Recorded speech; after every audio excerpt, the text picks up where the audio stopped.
welcome back to my channel. So for today's video, I'm going to be doing a 2-month update on my status on the ketogenic diet. So I will link some of my other videos below, my 1-month update, and then some of my other kind of keto related videos if you guys are interested. But I wanted to come on here and kind of give a little snapshot of my week or my month, what I did good, what I want to focus on next month, what changes I've seen, that sort of thing. So the first month I lost 5.5 pounds, which was pretty good, but the biggest thing that I liked was the fact that I had to put a lot of my jeans and my clothes away because I had gotten to the point where I couldn't fit in them anymore. And I was able to go into the bag essentially that I had and was able to get out some of those pants, and they now fit me. So that was a really big relief at the end of last month. I really felt like I was successful. I really felt like I accomplished something. So this month I focused on exercising. So I still continued to eat well or whatever, but ended up adding an exercise regimen in my daily activity or whatever. I ended up starting to work out 5 days a week. And I was doing the BBG. I'll try to link stuff below or whatever, but it's basically an app on your phone. It's this lady from Australia. She does very, very simple exercises, stuff that you can do in your house. You do not have to be in the gym.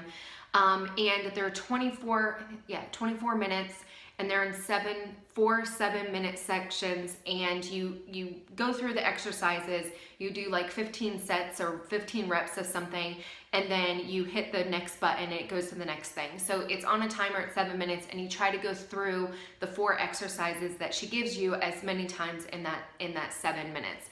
And it kicks your butt. Like legit, it is a legit exercise regimen. Every single time I did it, I was like, my arms were shaking, my legs were shaking, I was winded, that sort of thing. So it was a really good exercise regimen for those of you who are looking for something that is not, you don't have to go to a gym. And I can't even remember, I want to say it's $20 a month to do the app, but she was doing a special where you did, you could do $1 for 3 months. So that's when I jumped on board. I've done it before in the past and I liked it, but I just never was consistently stayed at it.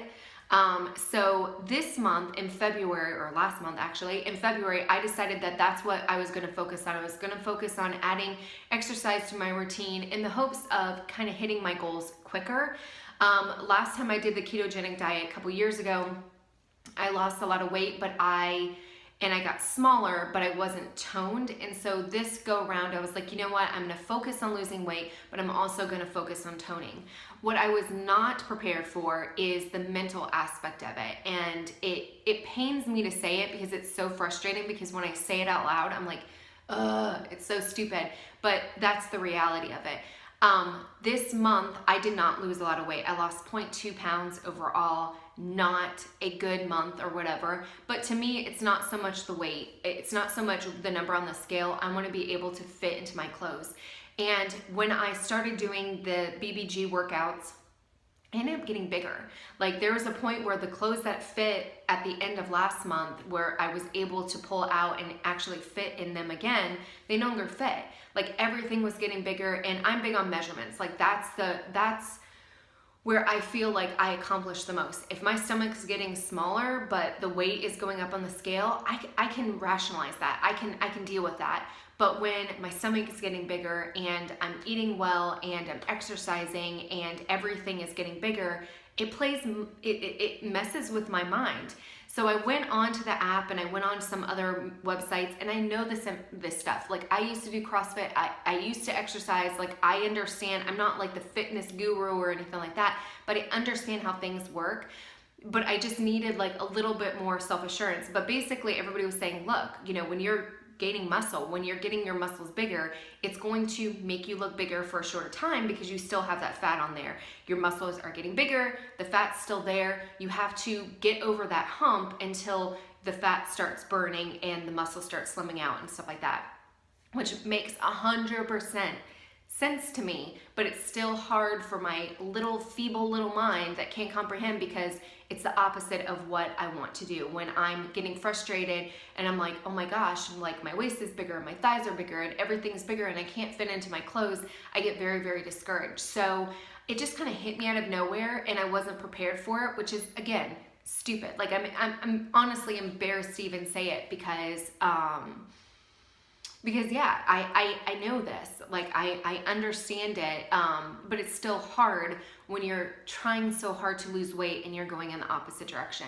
So I kind of scaled back a little bit as far as the workouts. Instead of doing 5 days a week, because I was doing like legs one day and then arms the next day and then abs, and then legs, arms, abs, and just kind of rotating those three. So by the time I got back to my legs, you know, was like the second day or whatever. So I guess it was 3 days later. So I had given myself enough time to, you know, for that body group or whatever to kind of repair itself, if you will.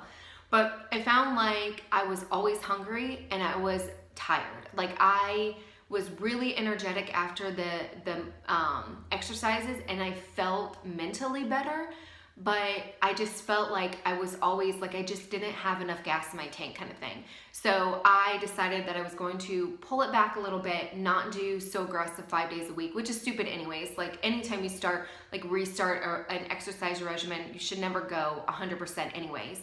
But this time around in March, the two things that I'm going to be focusing on is scaling back those exercises, probably doing only, you know, Monday legs, Wednesday arms, and then Friday abs.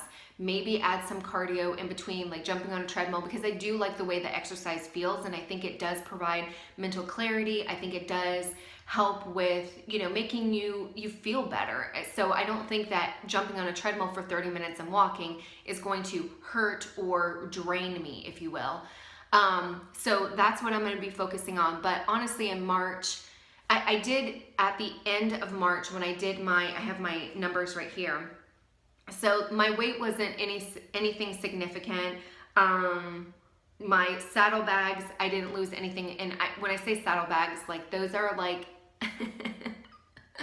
so I have my hips and then I have these bulges at the end, like they're not my hips.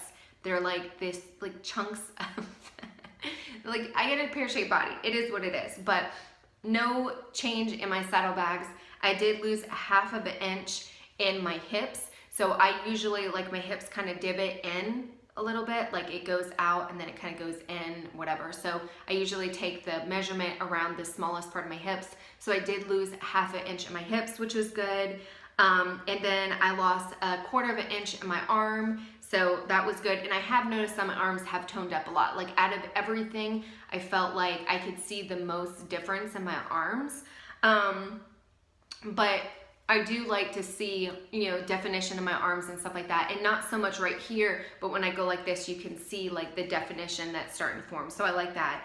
And then my waist, I did lose 1 inch in my waist. So overall, I'm still heading in the direction that I want to go. I'm still heading in the direction of losing weight. So I don't think that this month is a bad month.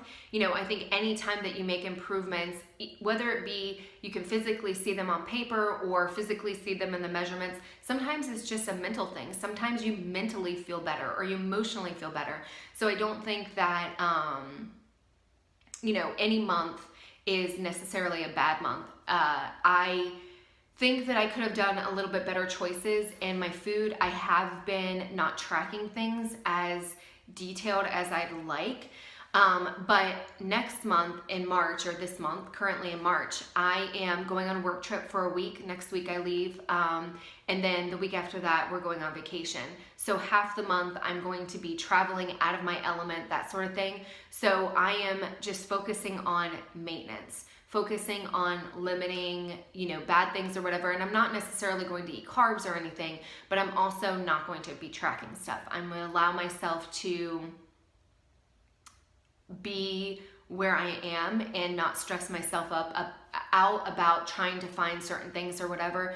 I'm bringing a lot of snacks, a lot of keto friendly stuff.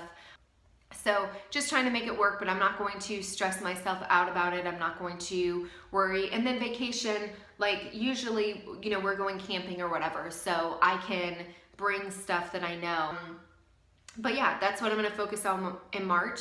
And then in April, I'm going to get back to it. In April, I'm going to start keeping a food diary of everything that I eat and really start being stringent about what I'm eating to make sure that I stay in ketosis. and that way I get the most fat burning properties, and then, you know, just continue on my exercises. So I'm excited for this month in March, you know, and I'll provide an update at the end to let you guys know what I did, but hopefully you guys enjoyed this video. Keep on keeping on. Good luck with everything. Let me know if you have any comments or questions. Just leave them down below, but until next time, bye.